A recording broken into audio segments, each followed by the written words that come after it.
र मुख्यतया हामीले दर्शनलाई यो चाहिँ मानिसको जीवन वृत्तिका श्रृङ्खलाहरूको संश्लेषणको रूपमा पनि बुझ्न सक्छौँ। आधुनिक मानव जातिको इतिहास करिब 40,000 वर्ष पुरानो छ। त्यो 40,000 वर्षदेखि मान्छेले आफू बाँच्नको निम्ति, आफ्नो जीवन निर्वाहको निम्ति विभिन्न क्रियाकलाप गर्दै आएको छ। उसले प्रकृतिसँग सङ्घर्ष गर्दछ, समाजमा उसले वर्ग सङ्घर्ष गर्दछ र आफूले प्राप्त गरेको ज्ञान विभिन्न क्षेत्रमा प्रयोग गर्न खोज्दछ र त्यसलाई जाँच्न खोज्दछ। यस क्रममा नै उसको एउटा दृष्टिकोणको निर्माण हुन्छ। जब त्यो दृष्टिकोणले श्रृङ्खलाबद्ध रूपमा जीवन व्यवहार बदल्ने सङ्कल्प गर्दछ, त्यसपछि त्यसले दर्शनको रूप लिन्छ। र हामीले यहाँ दर्शन सिङ्गो जीवन र जगत, प्रकृति र मानव समाज एवं चिन्तनका सामान्य नियमहरूको अध्ययन गर्ने यो पद्धति पनि हो। दर्शन सिद्धान्त हो यस अर्थमा कि त्यसले प्रकृति र समाजका नियमहरूको अध्ययन गर्छ, संसारलाई बुझ्ने, बदल्ने, त्यसको व्याख्या गर्ने दृष्टिकोणको काम गर्छ। यस अर्थमा दर्शन दृष्टिकोण हो। अर्को कुरा, यसले प्रकृति र मानव समाजका र स्वयं मान्छेका पनि जीवनका नियमहरूको अध्ययन गर्छ। यस अर्थमा यो विज्ञान हो। यो विज्ञान मात्रै होइन, एउटा पद्धति पनि हो, प्रणाली पनि हो, किनकि यसले प्रकृति र समाजका सबै घटनाक्रमहरूको, त्यसका नियमहरूको पनि अध्ययन गर्छ। हामी कुनै न कुनै नियममा बाँधिएर, कुनै न कुनै नियमद्वारा निर्देशित भएर हाम्रा व्यक्तिगत र सामाजिक क्रियाकलाप गरिरहेका हुन्छौँ। यस अर्थमा हामीले यसलाई विश्व दृष्टिकोणको रूपमा बुझ्न सक्छौँ। मुख्यतया संस्कृत भाषाको दृश्य धातुबाट दर्शनको उत्पत्ति भएको हामी मान्छौँ। यता हाम्रो पूर्वीय दर्शनको क्षेत्रमा हेर्दा, जसको अर्थ चाहिँ दृश्यको अर्थ देख्नु हुन जान्छ, देख्नु, हेर्नु भन्ने हुन जान्छ। त्यसै गरी अङ्ग्रेजीमा फेलियो र सोफिया दुईवटा शब्दबाट दर्शन शब्द बनेको छ, जसमा फेलियोको अर्थ ज्ञान र सोफियाको अर्थ प्रेम, अथवा यसको समग्रमा ज्ञानप्रतिको प्रेम अथवा बुद्धिप्रतिको प्रेमको अर्थमा हामीले चाहिँ दर्शन शब्दलाई बुझ्न सक्छौँ। कार्ल मार्क्सका अनुसार यो दर्शन एकैचोटि बनिबनाउ रूपमा मान्छेले प्राप्त गरेको होइन।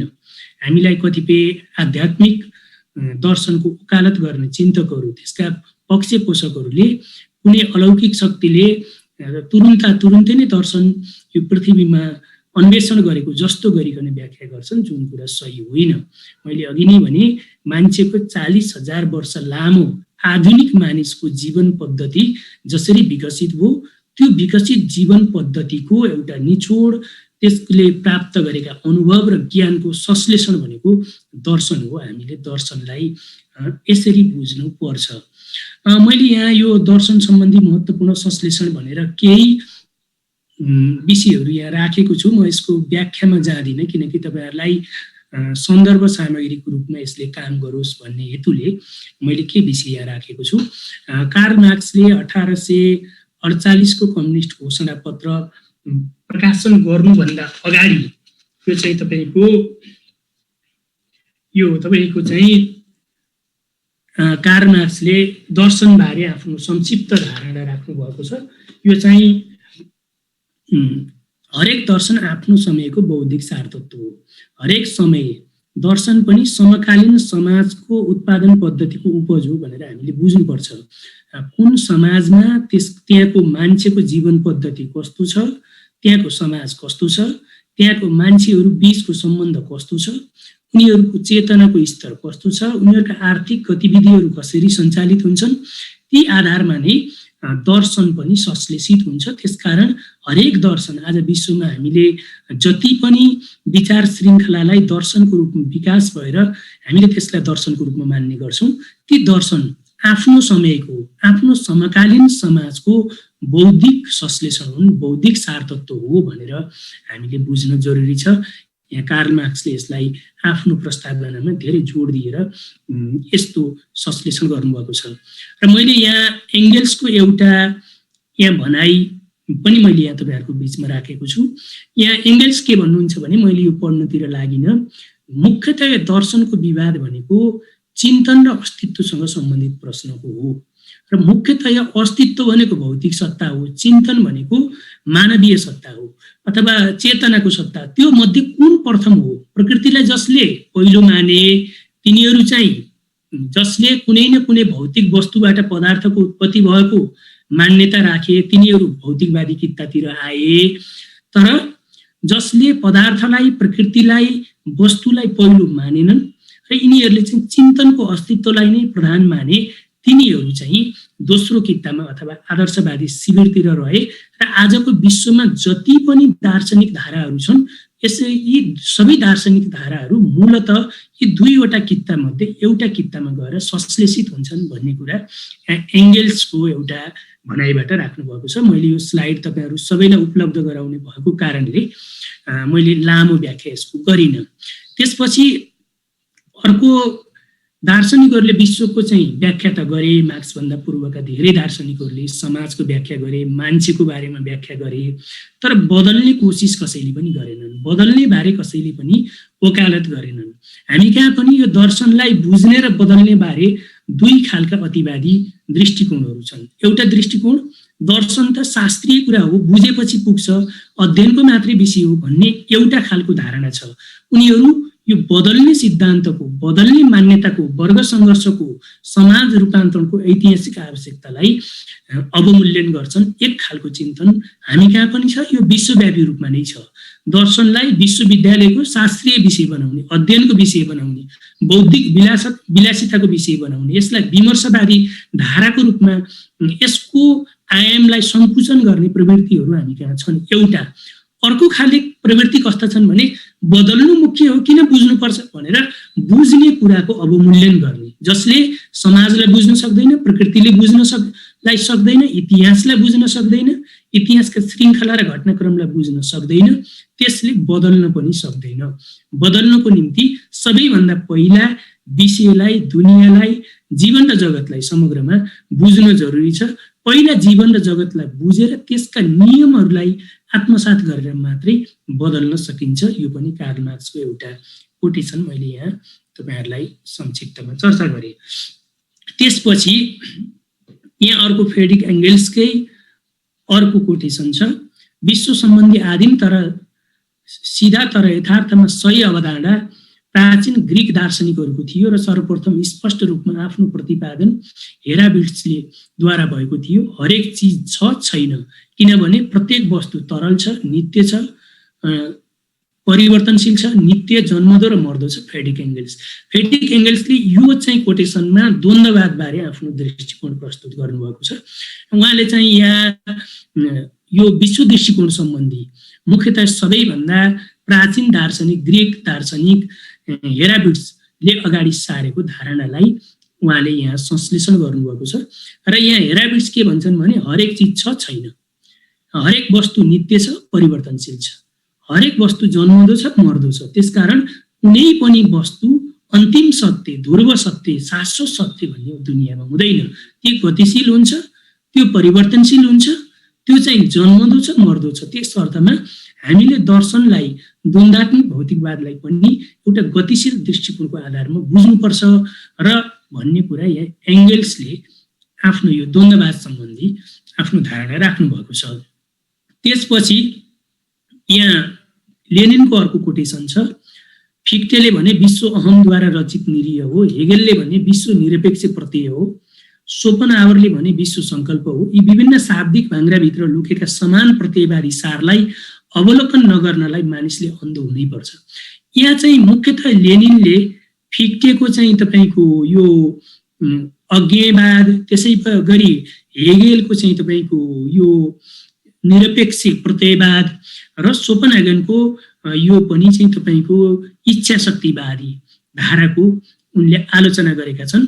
यिनीहरूले चाहिँ जति पनि दार्शनिक धाराहरूको विकास गरे, तर अन्तिममा यिनीहरूको सबै दार्शनिक धारा यहाँ चाहिँ प्रत्ययवाद यसको अन्तरमा लुकेको छ, अथवा प्रत्ययवाद, अध्यात्मवाद अथवा आदर्शवाद पनि हामी भन्न सक्छौँ लुकेको छ भनेर उहाँले त्यहाँ संक्षिप्तमा यसको चर्चा गर्नुभएको छ।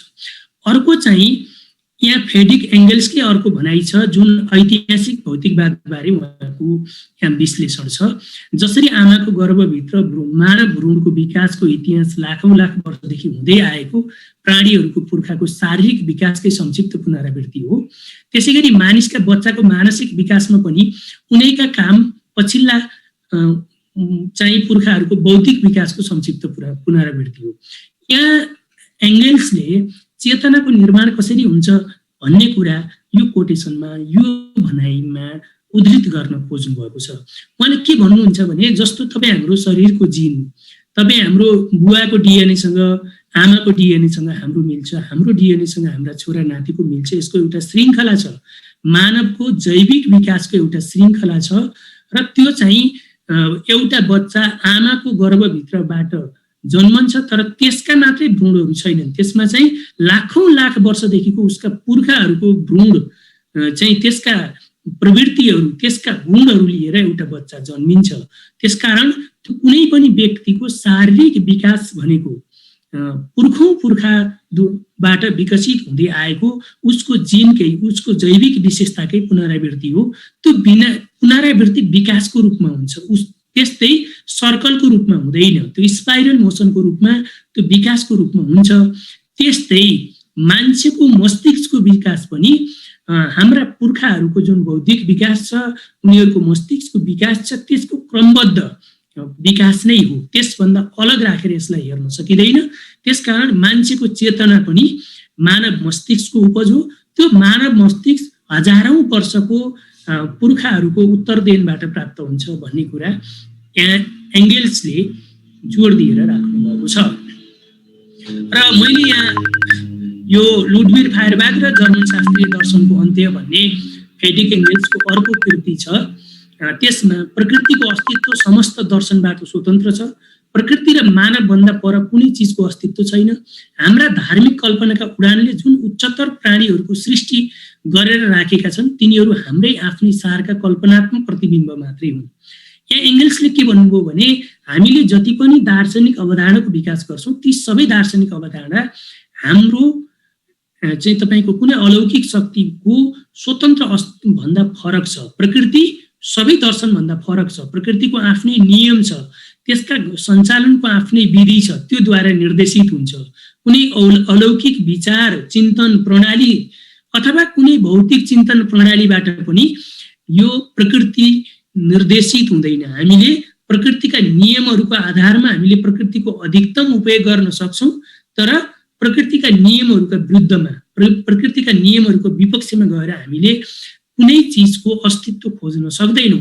जसरी मान्छेले धार्मिक कल्पना गरेको छ त्यो भनेको पनि के हो भने जसरी मान्छेले धार्मिक कल्पनाको सृष्टि गरेको छ त्यो पनि के हो भने हाम्रै समाजको ज्ञानको अनुभवको संश्लेषणको यो चाहिँ प्रतिबिम्ब मात्रै हो, त्यसको एउटा रिफ्लेक्सन मात्रै हो। त्यसभन्दा पर कुनै पनि चिन्तनको, कुनै पनि दर्शनको अस्तित्व छैन भनेर यहाँ एङ्गल्सले यो कुरा राख्नु भएको छ। त्यसपछि मैले यहाँ अर्को दर्शनलाई प्रवचन कक्षाबाट बाहिर निकाल र जनसमुदायको बिचमा पुर्याऊ र विज्ञानको कसीमा प्रयोग गर भन्ने माओ सेतुङको अर्को भनाइ छ।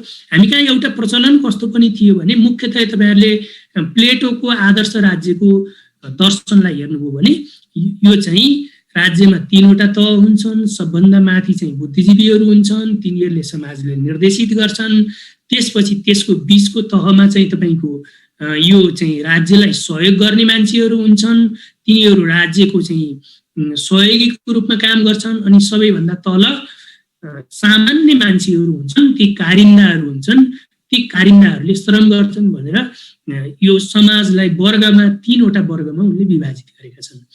अब यहाँ के देखिन्छ भने धेरै जसो प्रत्ययवादी, अध्यात्मवादी, आदर्शवादी दार्शनिकहरूले दर्शन भनेको त बुद्धिजीवीहरूले, यो चाहिँ युनिभर्सिटीमा पढेका मान्छेहरूले, अलि बडे विद्वानहरूले पढ्ने चिज हो, कहाँ जनताले पढ्ने चिज हो, यो कहाँ जनताले बुझ्न सक्छन्, यो त जनताले बुझ्न सक्दैनन् भन्ने अर्थमा उनीहरूले दर्शनलाई बौद्धिक विलासको विषय बनाएका छन्। तर माओ सेतुङले त्यसको आलोचना गर्नुहुन्छ र माओ सेतुङले के भन्नुहुन्छ भने त्यो दर्शन कोठाभित्र बहस गर्ने, तर्क वितर्क गर्ने विषय होइन। यसलाई प्रवचन कक्षाबाट बाहिर निकाल्नुपर्छ, जनतामा पुर्याउनुपर्छ। सम्पूर्ण जनता भौतिकवादी दर्शनको आलोकबाट प्रेरित हुनुपर्छ र त्यही जनताको बीचमा नै त्यो दर्शनको सत्यता जाँचिन्छ, त्यसको प्रयोग त्यहीँनिर हुन्छ भनेर माओ सेतुङले यो दर्शनको बारे वकालत गर्नुभएको छ। अन्तिममा मैले यहाँ एउटा कार्ल मार्क्सको कोटेसन छ, मानिसका सारा गतिविधिहरू उसको पेटको आवश्यकताद्वारा निर्देशित हुन्छन्। मैले अघि नै दर्शनको प्रारम्भमा भनिसकेको छु, हरेक दर्शनको विकास उत्पादन पद्धतिको द्वारा निर्देशित हुन्छ। उत्पादन पद्धतिभित्र दुईवटा पक्षहरू पर्दछन्, उत्पादक शक्ति र उत्पादन सम्बन्ध। कुनै पनि समाजको उत्पादक शक्तिको अवस्था कस्तो छ र त्यहाँ उत्पादन सम्बन्ध कस्तो छ, त्यसको आधारमा उत्पादन पद्धति निरूपित हुन्छ। त्यो चाहिँ उत्पादक शक्ति र उत्पादन सम्बन्धको समुच्च रूप भनेको उत्पादन पद्धति हो र त्यो उत्पादन पद्धतिले नै दर्शन, विचारधारा, धर्म, संस्कृति, हाम्रा जीवनशैलीहरू सबै कुराको गाइडेड यही चाहिँ तपाईको उत्पादन पद्धतिले गर्दछ। र मान्छे उत्पादन पद्धतिमा किन सरिक हुन्छ भने मान्छेले संसारमा सारा गतिविधि किन गर्छ भने उसको लागि उसको भौतिक आवश्यकता हुन्छ। भौतिक आवश्यकता परिपूर्तिका निम्ति ऊ श्रममा सहभागी हुन्छ, सामाजिक गतिविधिमा सहभागी हुन्छ र त्यो सामाजिक गतिविधिमा सहभागी हुने क्रममा उसले अनन्त अनुभवहरू, ज्ञानहरू बटुल्दै जान्छ, हासिल गर्दै जान्छ। ती ज्ञान र अनुभव सत्यको कसीमा जाँचिन्छ र सत्यको कसीमा जाँच्ने क्रममा नै त्यसले आफूलाई दार्शनिक धाराको रूपमा विकास गर्छ र दर्शनको विकास यसरी हुन्छ भन्ने कुरा मैले यहाँ संक्षिप्तमा केही कोटेसन तपाईहरुलाई यो दर्शनबारे बुझ्न सजिलो होला भन्ने उद्देश्यले मैले यहाँ राखेँ। अब दर्शनको उत्पत्ति र विकास मैले धेरै व्याख्या गर्ने समय मसँग छैन, किनकि सिङ्गो दर्शनशास्त्रलाई आज संक्षिप्तमा तपाईहरुको बीचमा चर्चा गर्दैछु। दर्शन उत्पत्तिका मूलतः तीनवटा कारणहरू छन्। एउटा तर्क, अर्को जिज्ञासा, अर्को समष्टिगत चेतना। तपाईँ हामीले प्राकृतिक भौतिकवादमा हेर्यौं भने मान्छे जस्तो कि चाहिँ तपाईँ अहिले विश्वका 5वटा महासभ्यता मैले धेरै पटक भन्दै आएको छु। एउटा हामीसँग सिन्धु घाटीको सभ्यता छ जसलाई आर्यन सभ्यताको रूपमा पनि चिनिन्छ। त्यसैगरी अर्को ह्वाङ्गो नदीको सभ्यता छ जसलाई मंगोलियन सभ्यताको रूपमा चिनिन्छ। अर्को अफ्रिकन सभ्यता छ, अर्को चाहिँ रोमन सभ्यता छ, अर्को क्याथोलिक सभ्यता छ। यी सबै सभ्यताहरू नदी किनारबाट विकसित भएको देख्छौँ हामी। किन त्यस्तो हुन्छ? किन त्यस्तो हुन्छ भन्दा यसको एउटै कारण के हो भने आदिम मान्छे जसले पशुपालनको युगमा प्रवेश गरिसकेको थिएन, खेतीपातीको युगमा प्रवेश गरिसकेको थिएन, आजको जस्तो आधुनिक विज्ञान र प्रविधिको युगमा प्रवेश गरिसकेको थिएन। त्यस्तो मानिसको निम्ति त्यस्तो मानिस प्रकृतिमा निर्भर हुन्थ्यो, बाँच्नको निम्ति प्रकृतिमा निर्भर हुन्थ्यो। उसले कि त कन्दमूलको सहारा लिनु पर्थ्यो कि त शिकारको सहारा लिनु पर्थ्यो। त्यस्तो बेलामा जस्तो मानिलिनुस् जो मान्छे नदी किनारमा बस्छ त्यहाँ अलिकति तापक्रम पनि बढी हुन्छ। त्यो बेला मान्छेले लगाउने लत्ता कपडा थिएन, त्यति बेला मान्छेले घर बनाइसकेको थिएन। त्यस्तो परिस्थितिमा उसको जीवन जति गर्मी ठाउँमा छ त्यति सहज हुन्थ्यो अथवा नदी किनारमा सहज हुन्थ्यो, किनकि नदीले माथिबाट कुनै जीवजन्तु बगाएर ल्याउँथ्यो, मानिसले त्यसलाई तान्थ्यो, दाउरा त्यही नदीले बगाएर ल्याउँथ्यो। आगोको आविष्कार भइसकेपछि मान्छेले त्यसलाई पोलेर खान सिक्यो, पकाएर खान सिक्यो र त्यसरी चाहिँ त्यो मान्छे एउटा जीवजन्तुले उसको हप्तौं दिनको आहारा पुग्थ्यो। त्यसपछि बाँकी समय उसले के गर्थ्यो? प्रकृतिका यी सबै कुराहरूलाई विभिन्न ढङ्गले विवेचना गर्थ्यो। किन नदी माथिबाट तल बग्छ, किन मान्छे हिँड्छ रुख हिँड्दैन, किन सूर्य पूर्वबाट उदाउँछ पश्चिमबाट अस्ताउँछ, किन तपाईको चाहिँ यस्ता खालका प्रश्नहरूको उसले खोजी गर्न थाल्यो, उसले विचार विमर्श गर्न थाल्यो, त्यसमाथि तर्क गर्न थाल्यो। यो ठिक होला कि त्यो ठिक होला भनेर तर्क गर्न थाल्यो। यसरी चाहिँ तपाईको विवेचना गरेको देखिन्छ। र यहाँ चाहिँ तपाईको त्यति बेलाका दार्शनिकहरूले पहिलो बहसै के गरेको देखिन्छ भन्नुहुन्छ भने कालो गाईले हरियो घाँस खाएर सेतो दुध कसरी दिन्छ? त्यो बेला ठुलो रहस्यको कुरा थियो त्यो। गाई कालो छ, उसले हरियो घाँस खान्छ तर दुध चाहिँ सेतो दिन्छ, यो कसरी सम्भव हो भन्नेबाट मान्छेले आफ्ना धारणाहरू विकास गर्न खोजेको हामी इतिहासमा पाउँछौँ। यसलाई हामीले तर्क र जिज्ञासाको रूपमा यसको हामीले दर्शन उत्पत्तिको पहिलो यो कारण मान्न सक्छौँ। तेस्रो कारण के छ भने समष्टिगत चेतना भनेको त्यति बेलाको मान्छेले जीवन वृत्तिका क्रममा जुन खालका ज्ञान र अनुभवहरू हासिल गर्यो त्यो ज्ञान र अनुभवबाट उसले जे चेतना निर्माण गर्यो त्यसबाट नै दर्शनको विकास भएको हामी पाउँछौँ। यद्यपि यो दर्शन वर्ग समय वर्ग समाजको उदय पूर्वको दर्शन। मैले जति बेला दर्शनको उत्पत्ति आधुनिक मानव जातिको विकासको क्रममा भएको हो भनेर मैले भनिरहेको छु। अर्कोतिर मैले के भन्दैछु भने यहाँ चाहिँ हामी पछिल्लो चरणमा पढ्छौँ 10,000 वर्षभन्दा पुरानो समाजलाई हामीले विश्वको समाजलाई हामी आदिम साम्यवादी समाजको रूपमा चर्चा गर्छौँ। यस अर्थमा यी सबै दर्शनको उत्पत्ति आदिम समाजबाट विकसित भएका हो। हामीले यसलाई यसरी बुझ्नुपर्छ। र मूलतः दर्शनका 3वटा चरणहरू छन्। एउटा वर्ग समाजको उदय पूर्वको दर्शन, दोस्रो चाहिँ वर्ग समाजको दर्शन र तेस्रो चाहिँ वर्ग विलोपीकरणको दर्शन। मैले भन्न खोजेको यो वर्ग समाज पूर्वको दर्शन भनेको जति बेला वर्गको उत्पत्ति भएको थिएन, राज्यको उत्पत्ति भएको थिएन, मान्छेहरू सामाजिक जीवन वृत्ति गर्थे, त्यो बेलाको दर्शन वर्ग समाज पूर्वको दर्शन हो। त्यसपछि दोस्रो भनेको चाहिँ वर्गीय समाजको दर्शन हो, जहाँ आज हामी छौँ। दास युग, सामन्तवादी युग, पुँजीवादी युग, समाजवादी युग, यी सबै युगहरू वर्ग समाजका युगहरू हुन्। त्यो दर्शन रहेको छ। र तेस्रो दर्शन भनेको यी वर्ग विलोपीकरणको दर्शन हो। त्यो भनेको साम्यवादी समाजको दर्शनको रूपमा हामीले यसलाई विभाजन गरेर अध्ययन गर्न सक्छौँ। र तेस्रो युगका आधारमा दर्शनको विकास यहाँ चाहिँ हामीले संक्षिप्त रूपमा बुझ्दा आदिम साम्यवादी समाज जो हामीले अघि नै भन्यौँ मान्छे जङ्गली युगमा थियो, सामूहिक रूपमा जीवन वृत्ति गर्थ्यो, मान्छेको धेरै परको मान्छेसँग सम्पर्क थिएन, ऊ निश्चित एरियामा बस्थ्यो, त्यहाँभित्र सामूहिक गतिविधि हुन्थ्यो, उसले शिकार र कन्दमूल सामूहिक रूपमा खोजी गर्थ्यो, प्रकृतिका अनगिन्ती चुनौतीहरूसँग सामूहिक रूपमा सामना गर्थ्यो, जङ्गली जनावरका विरुद्धमा सामूहिक रूपमा उसले मुकाबिला गर्थ्यो। यस्तो खालको समाज आदिम समाजको जुन दर्शन त्यो प्राकृतिक भौतिकवादी दर्शन थियो। त्यहाँ त्यो दर्शनमा, त्यो समाजमा धर्म, ईश्वर, अलौकिक शक्ति, प्रभु, ब्रह्मा, विष्णु, महेश्वर जस्ता हामीले आज जति पनि काल्पनिक धाराहरूको ओकालत हुँदै आएको छ दार्शनिक क्षेत्रमा, आध्यात्मवादी दर्शनले यसलाई आफ्नो आयामको रूपमा विकास गर्दै आएको छ। यी कुनै पनि धाराहरू थिएनन्। त्यो बेलाको एउटै मात्रै दर्शन हो प्राकृतिक भौतिकवादी दर्शन। प्रकृतिमा आश्रित रहेर मान्छेले आफ्ना सामाजिक गतिविधिहरू, आफ्ना दैनिक गतिविधिहरू गर्ने क्रम थियो। त्यसलाई हामीले आदिम साम्यवादी समाजको दर्शन प्राकृतिक भौतिकवादी दर्शन थियो। जब आदिम साम्यवादी समाजको अन्त्य भयो र समाज दासयुगीन समाजमा प्रवेश गर्यो, त्यो युगको दर्शन त्यहाँ एकेश्वरवाद आयो।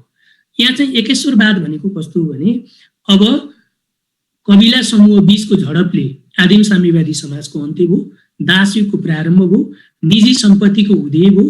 त्यसपछि निजी सम्पत्तिको उदय भइसकेपछि निजी सम्पत्तिको संकेन्द्रण एक ठाउँमा हुन थाल्यो र त्यस क्रममा दर्शन पनि अब यसले यो निजी सम्पत्तिको रक्षा गर्नको निम्ति उले काल्पनिक मिथकहरू अगाडि सार्यो। धर्म, पूर्वजन्म, पुनर्जन्म, पाप, पुण्य, स्वर्ग, नर्क जस्ता गरेर दासहरूलाई के भनियो भने यो हामीले दास मालिकले जुन आज अधिकार प्राप्त गरेका छौँ, निजी सम्पत्तिको स्रोत जसरी प्राप्त गरेका छौँ, यो हामीले पूर्वजन्ममा राम्रो काम गरेको कारणले त्यो प्राप्त गरेका हौँ।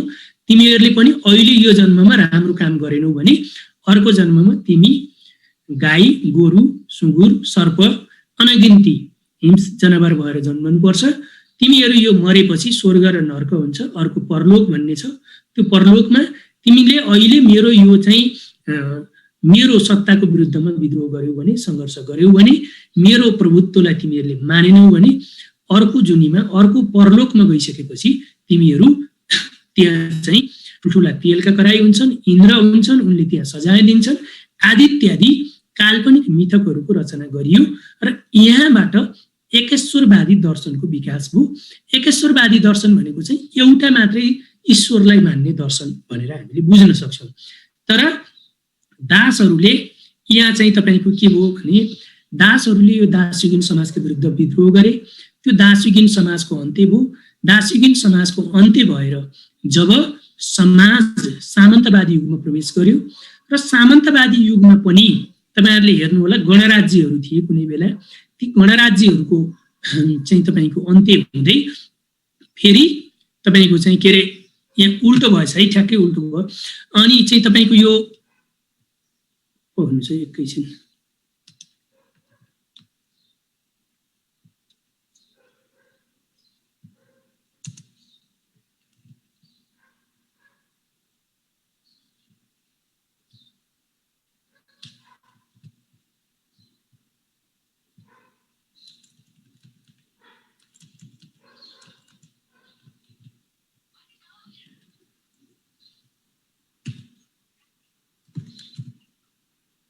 अब त्यसपछि चाहिँ तपाईको कविला समूहको अन्त्य भइसकेपछि विभिन्न त्यहाँ चाहिँ के थिए भन्नुहुन्छ भने दासयुगीन समाजमा जस्तो हामीले 22-24 राज्य भनेर नेपालमा पनि पढ्छौँ। यस्तै विश्वमा विभिन्न देशहरूमा गणराज्यहरू थिए। त्यहाँको गणपति हुन्थ्यो, गणपतिले त्यो राज्यको शासन गर्दथ्यो। त्यस्ता गणराज्यहरू विश्वमा धेरैवटा थिए र त्यो गणको मालिकलाई नै, त्यसको दास मालिकलाई नै ईश्वरको रूपमा ईश्वरले आफ्नो प्रतिनिधि शासन गर्न पृथ्वीमा पठाएको अर्थमा त्यसको व्याख्या गरिन्थ्यो र त्यो समाजको दर्शन चाहिँ बहुदेवतावादी दर्शन थियो। यो बहुदेवतावादी दर्शन भनेको एकभन्दा धेरै देवतालाई मान्ने दर्शन थियो। तर जब यी गणराज्यहरूमाथि पनि शक्तिशाली गणनायकहरूले, गणपतिहरूले हमला गर्न थाले, जस्तो हामी नेपालमा देख्छौँ पृथ्वीनारायण शाहको राज्य विस्तार अभियानपछि 22-24 राज्यको अस्तित्व समाप्त भयो र त्यो सँगसँगै बहुदेवतावादी दार्शनिक धारा पनि कमजोर हुन पुग्यो र त्यसको ठाउँमा एकेश्वरवादी धारालाई हामीले एउटा मात्रै ईश्वरलाई केन्द्रमा राख्ने दर्शन हो। त्यसैगरी अर्को पुँजीवादी समाज छ। पुँजीवादी समाजमा को दर्शन भनेको यान्त्रिक भौतिकवादी दर्शन हो।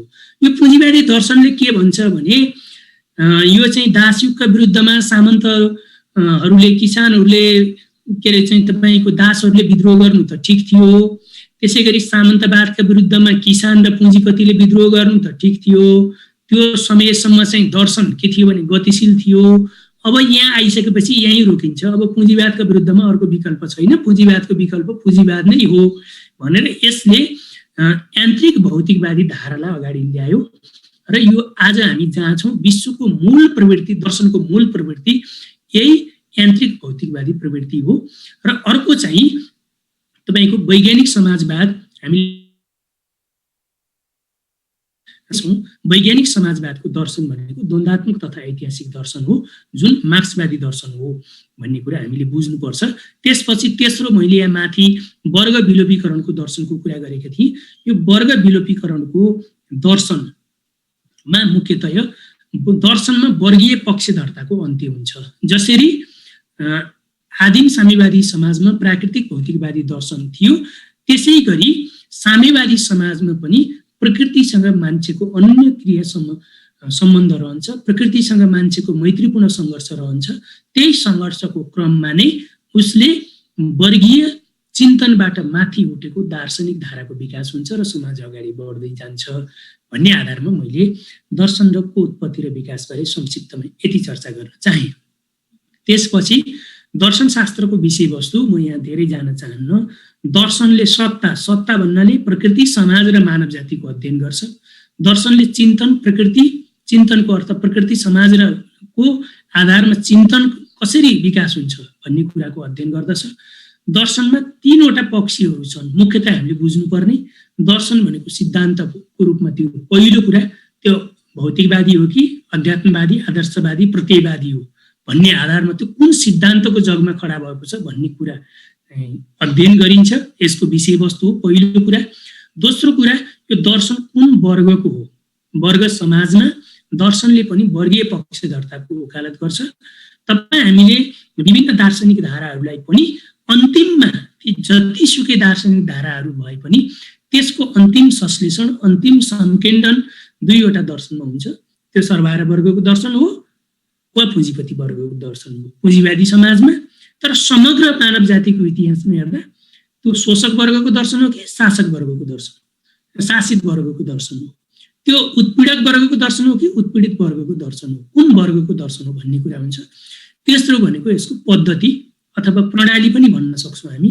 यो द्वन्द्ववादी छ कि अधिभूतवादी छ, यो गतिशील छ कि जड छ, यो प्रकृतिका नियमहरूलाई मान्दछ कि मान्दैन भन्ने आधारमा हामीले दर्शनको विषयवस्तुलाई बुझ्नुपर्ने हुन्छ।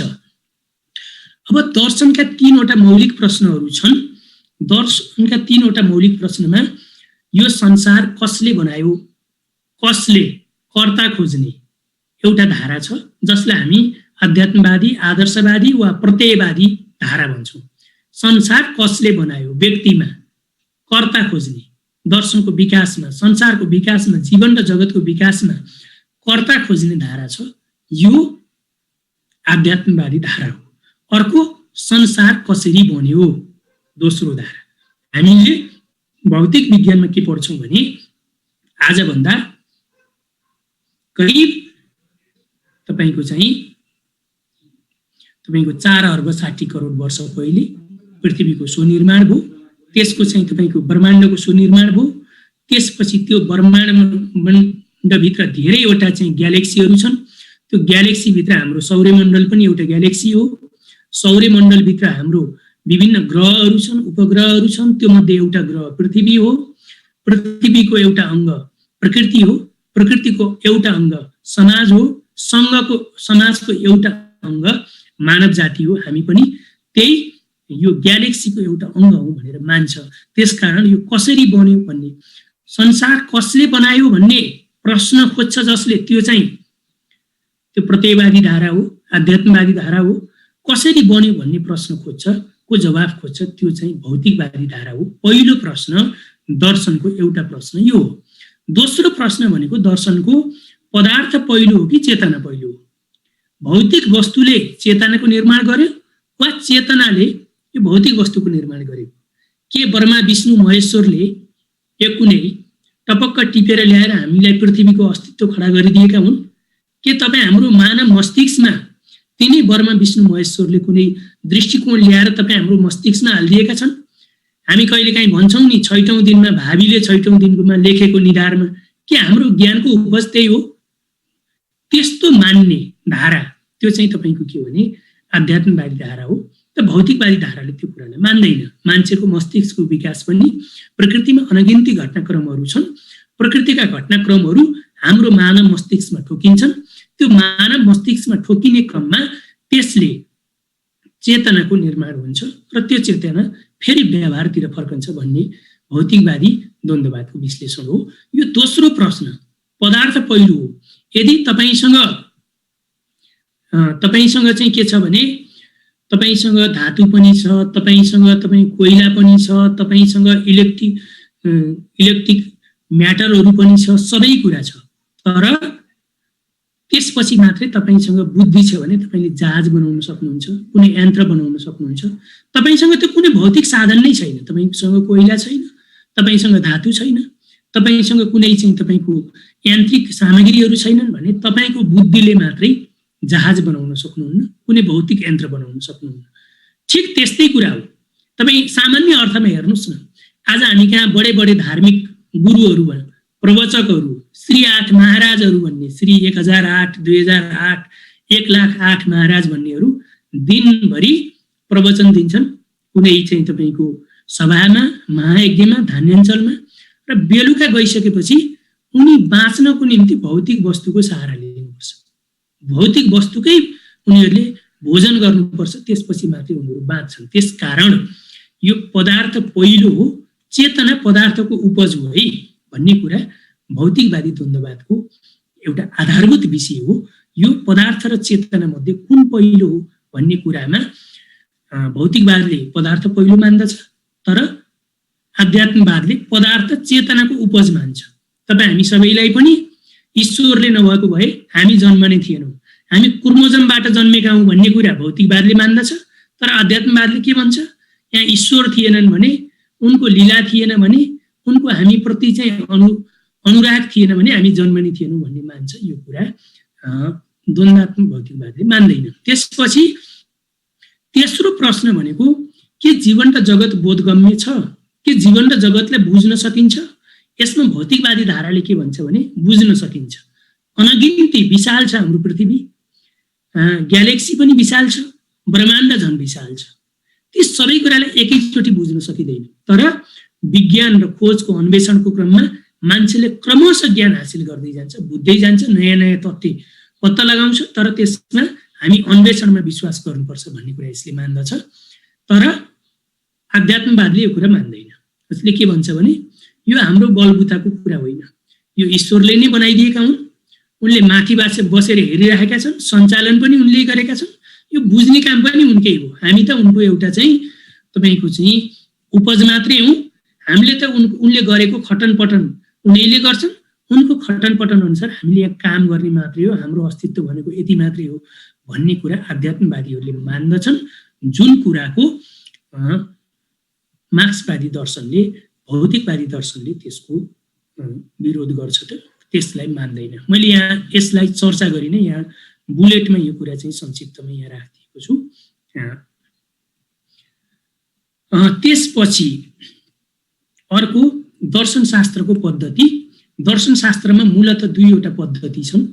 एउटा यो अधिभूतवादी पद्धति।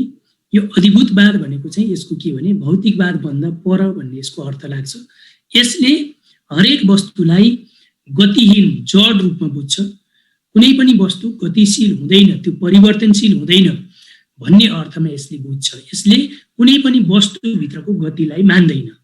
यो चाहिँ यसले हरेक वस्तुहरू स्थिर छन्, यिनीहरू स्वतन्त्र छन्, एकअर्कासँग अन्तर्सम्बन्धित छैनन्, यिनीहरू अलग थलग छन्, वस्तुहरू चाहिँ निर्माण हुन्छन् र लोप हुन्छन् भन्ने कुरा चाहिँ यो अधिभूतवादी धाराले मान्दछ। यो भनेको के हो भने यो प्रकृति समाज कसरी सञ्चालन हुन्छ त, के कसरी यसका गतिविधिहरू सञ्चालन हुन्छ भन्दा यो भौतिक अधिभूतवादले के भन्छ भने यो प्रकृति स्थिर छ, यो मानव स्थिर छ, हाम्रा सबै गतिविधिहरू स्थिर छन्, भौतिक वस्तुहरू सबै स्थिर छन् भन्ने कुरा चाहिँ अधिभूतवादी धाराले मान्दछ। तर द्वन्द्ववादी धाराले त्यो कुरा मान्दैन, त्यो कुराको आलोचना गर्छ। र द्वन्द्ववादले के भन्छ भने हरेक वस्तुभित्र विपरीत तत्त्वहरू हुन्छन्, विपरीत तत्त्वहरू बीच एकत्व हुन्छ र तिनीहरूको बीचमा सङ्घर्ष हुन्छ। त्यो एकत्व र सङ्घर्षको कारणले नै वस्तुहरू गतिशील छन्, अस्तित्वमा छन्, तिनीहरू परिवर्तनशील छन्। त्यही परिवर्तनले, त्यही चाहिँ वस्तुभित्र विद्यमान द्वन्द्वले नै गति पैदा गर्छ। आज प्रकृति जहाँ छ, समाज जहाँ छ, मानव जाति जहाँ छ, हाम्रा सारा गतिविधिहरू जहाँ छन्, यी सबै यसको उपज हुन् भन्ने कुरा यसले अगाडि सार्दछ।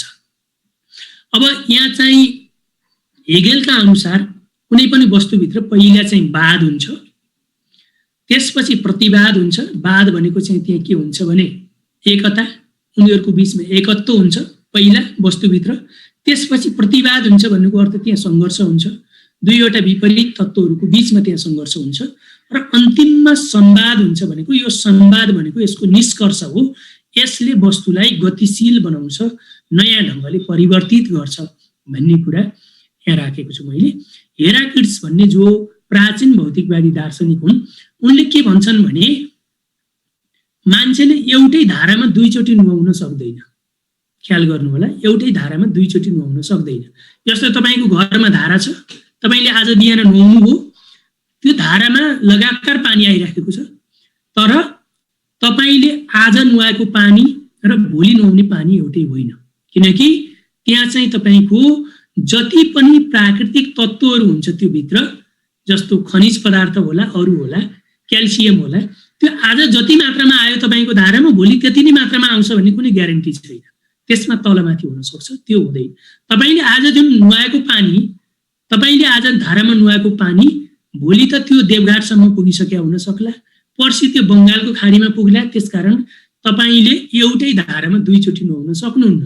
जस्तो तपाईँले हामी हेर्छौँ नि, तपाईँले कुनै कपडा दराजमा राख्नुहोस्, दराजमा कपुर हालेर दराजमा राख्नुहोस्, 2 वर्षपछि हेर्नुहोस् के त्यो कपडा उही रूपमा रहन्छ, त्यसको रङ, त्यसको क्वालिटी, त्यो सबै उही रूपमा रहँदैन। किनकि त्यो किन रहँदैन भन्दा त्यो कपडाभित्र पनि त्यहाँ पनि विभिन्न रासायनिक प्रतिक्रिया भइराखेको हुन्छ। त्यो रासायनिक प्रतिक्रियाको कारणले त्यो कपडा पनि गतिशील हुन्छ, त्यो पनि परिवर्तनशील हुन्छ।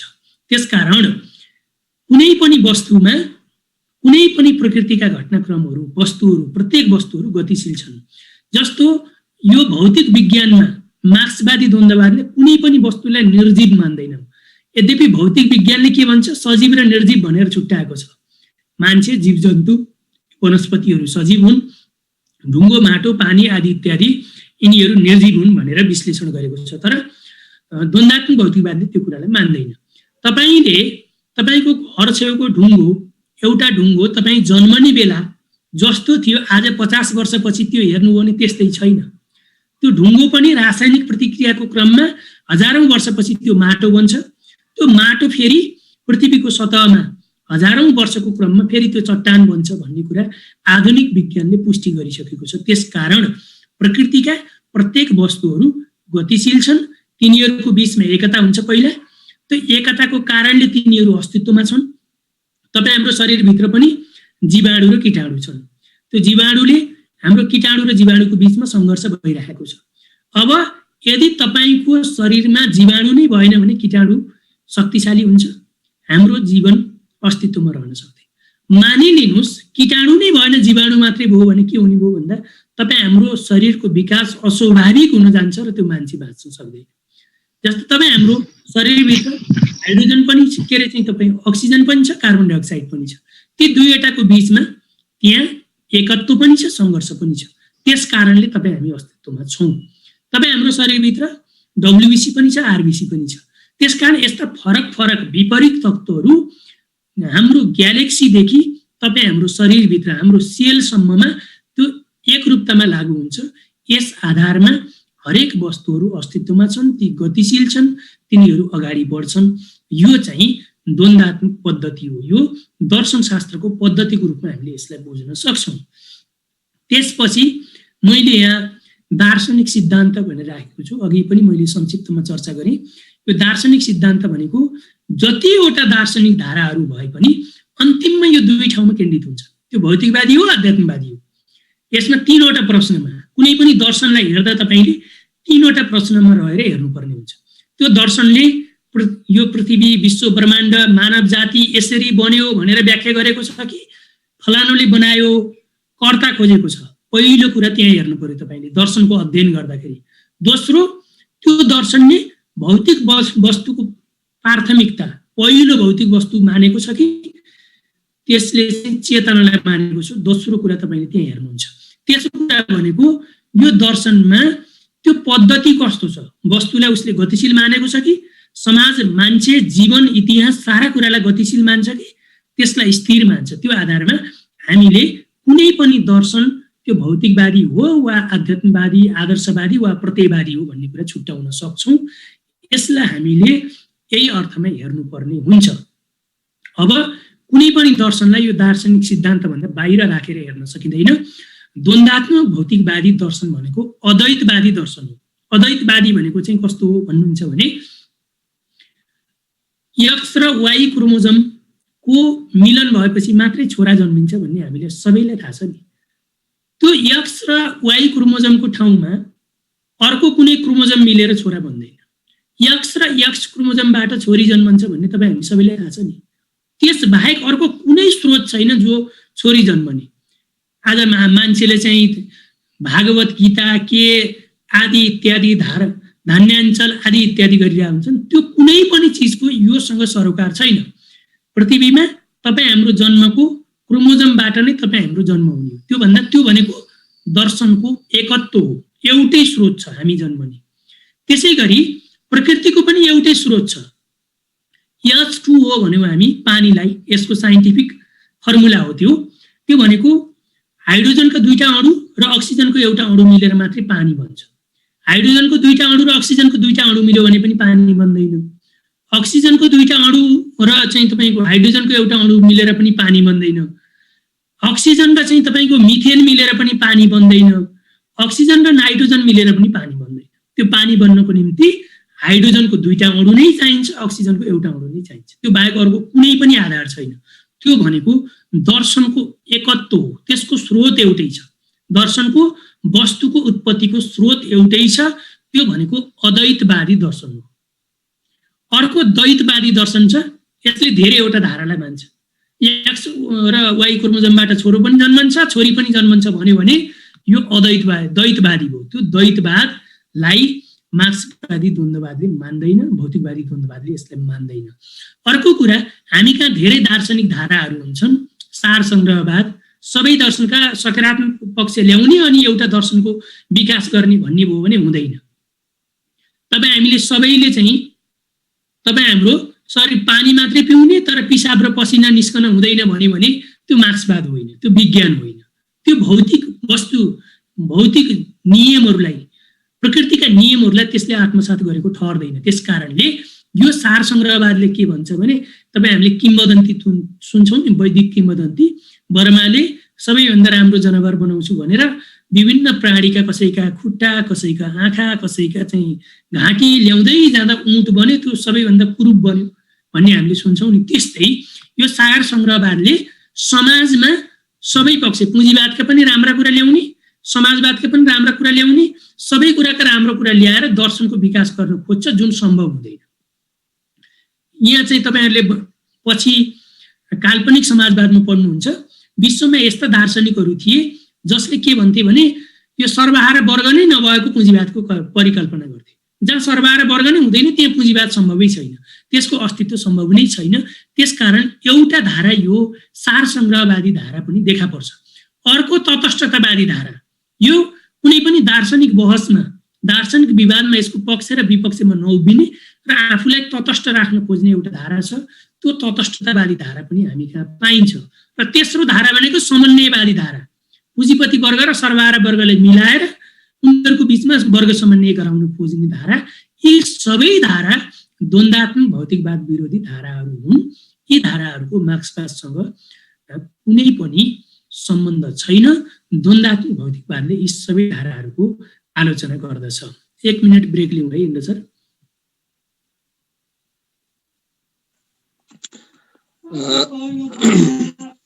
सबै कामरेडहरू, अब मनहरी सर